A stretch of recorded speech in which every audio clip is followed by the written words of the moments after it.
በምድር ላይ ይሆናሉ ተብሎ የማይገመቱ ለሰሚውም ትንግርት የሚሆኑ ብዙ ሁነቶች ተከስተዋል። ዛሬም በማይናማር ጫካ ውስጥ ይገኝ የነበረ ራሱንም እግዚአብሔር ሰራዊት እያለ ስለሚጠራ አማጺ ቡድንና ዓለምን ስላስገረሙ የዚህ ቡድን ህፃናት መሪዎች አጠር ያለ ፕሮግራም ይዤላችሁ መጥቻለሁ። አብራችሁን ቆዩ ስል በአክብሮት ነው።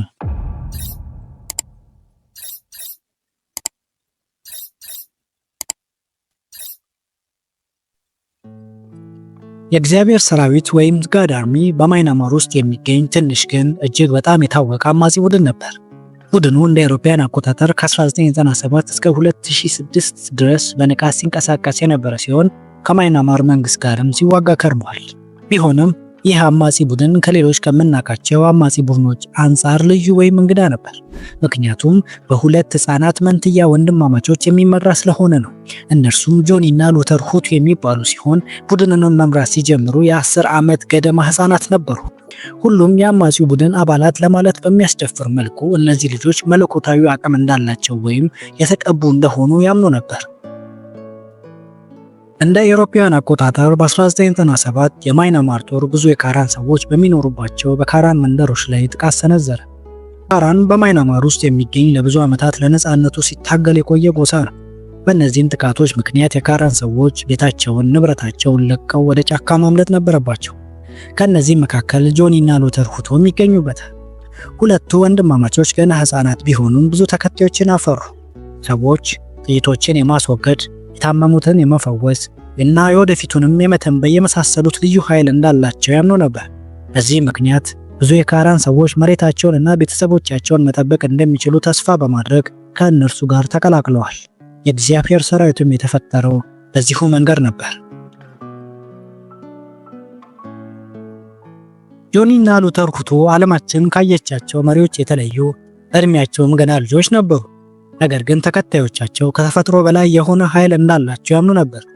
ብዙዎቹ መንትዮቹ ገላቸውን መታጠብ እንደማያስፈልጋቸው፣ ፀጉራቸውም እንደማያድግና መናፍስትንም ማዘዝ እንደሚችሉ ይናገራሉ። አንዳንድ ታሪኮች ጥይት ሊጎዳቸው እንደማይችልና አሻራቸውን ሳይለቁ ጫካ ውስጥ መሄድ እንደሚችሉ ይናገራሉ። መሪነታቸው ከወታደራዊ ክህሎት ይልቅ በእምነት ላይ የተመሰረተ ነበር። በጦር እውቀታቸው ሳይሆን መለኮታዊ በሚባል ግንኙነታቸው ሰዎችን አነሳስቷል። በእግዚአብሔር ሰራዊት ውስጥ ያሉ ተዋጊዎች መንትዮቹ ህዝባቸውን ወደ ድል ለመምራት በእግዚአብሔር የተመረጡ መሆናቸውን በማመን ያለምንም ጥያቄ ተከትለዋቸዋል። የህፃንነት ቁመናቸውና ምስጢራዊነታቸው ከሞላ ጎደል አፈታሪክ እንዲሆኑ አድርጓቸዋል። እድሜያቸው ትንሽ ቢሆንም ደፋሮችና ቆራጦች ግን ነበሩ። ትዕዛዞችን ሰጥተዋል፣ ጦርነቶችን መርተዋል። እንዲሁም በደቡብ ምስራቅ እስያ ውስጥ ከሚገኙት በጣም ኃይለኛ ከሆኑት የማይናማር ሰራዊት ጋርም በጽናት ተፋልሟል። ብዙ የካራን መንደር ነዋሪዎች ለነፃነት በሚደረገው ትግል የመጨረሻ ተስፋ አድርገው የሚመለከቷቸው ነበር። በጣም ከሚያስደንቃቸው ነገሮች አንዱ ያለ ፍርሃት በጦር ሜዳ መገኘታቸውም ጭምር ነው። ትንንሽ እጆቻቸው ትልልቅ የጦር መሳሪያዎችን በመያዝ በታጠቁ ተዋጊዎች መካከል ያለ ፍርሃት ይረማመዳሉ። በጥልቅና በማይናወጡ አይኖቻቸው ትዕዛዞችን ያስተላልፋሉ። ሰራዊቶቻቸውም ያለ ማመንታት ይታዘዟቸዋል። በታሪክ ውስጥ በጦርነት መካከል እንዲህ ያለ ኃይል የያዘ ሌላ ልጅ የለም።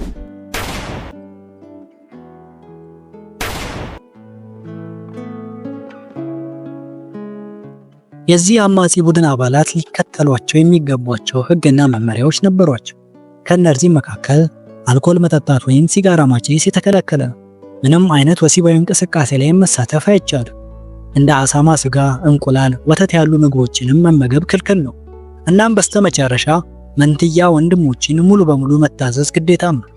እነዚህን ህጎች የተላለፈ ማንኛውም የቡድኑ አባል መለኮታዊ ጥንካሬና ጥበቃ ከእርሱ እንደሚርቅ ስለሚታሰብ ሁሉም ይህንን ህግ በትጋት ይፈጽሙት ነበር።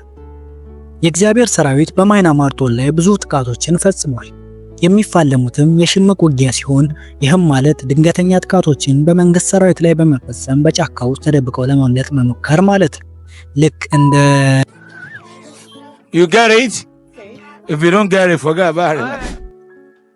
እንደ አውሮፓውያን አቆጣጠር በ1999 ከእግዚአብሔር ሰራዊት ጋር በተያያዘ በጣም ዝነኛ ከሆኑት ክውኖች መካከል አንዱ ተከሰተ።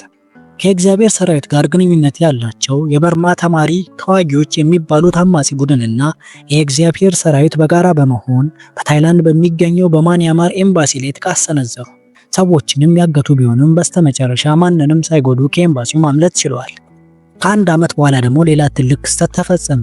10 የእግዚአብሔር ሰራዊት አባላት ታይላንድ የሚገኝ ሆስፒታል ተቆጣጥረው ወደ 500 የሚጠጉ ሰዎችን አግተው ለካራን ስደተኞች የተሻለ ሕክምናና ለቆሰሉት ተዋጊዎቻቸው የሕክምና እርዳታን ጠይቀዋል። ሆኖም የታይላንድ ጦር ሆስፒታሉን በመውረር 10ሩን የአማጺ ቡድን አባላቶችን ገድለዋቸዋል። ከሆስፒታሉ ጥቃት በኋላ የእግዚአብሔር ሰራዊት ደካማ ሆኑ። የማንያማር ጦርና በሌሎች የካራን አማጺ ቡድኖች ጫና ምክንያት ቡድኑ ይበልጥ እየተዳከመ ሄደ። ብዙ ተዋጊዎች ለቀው ወጡ። እንዲሁም የጦር መሳሪያዎቻቸውም ተበተኑባቸው። መንትያ ወንድማማቾቹ እያደጉ ሲመጡ ተጽዕኗቸው እየደበዘዘ መጣ። አንዳንድ ተከታዮች ኃይላቸውን መጠራጠር ጀመሩ። እናም የጦርነት አስከፊ እውነታ ህልውናቸውን የበለጠ አስቸጋሪ ያደረገባቸው። ያም ሆኖ የሁቱ መንትዮች አፈ ታሪካቸውን በሚያስታውሱት መካከል ጠንካራ ሆኖ ቀጥሏል። በጥር 2001 ጆኒ እና ሎተን ሁቱ ተቀሩት ተከታዮቻቸው ጋር ለታይላንድ ባለስልጣን እጃቸውን ሰጡ። ትግላቸውን ትተው ታይላንድ ውስጥ ደህንነታቸውን ፈለጉ። እንደ አውሮፓውያን አቆጣጠር በ2006 የእግዚአብሔር ሰራዊት ፈረሰ። ጨዋታው አለቀ፣ ዳቦም ተቆረሰ እንደሚሉት የሀገሬ ልጆች ማለት ነው። ስለተከታተላችሁኝ ከልብ አመሰግናለሁ። ብሩክ ነበርኩኝ። ሰናይ ጊዜ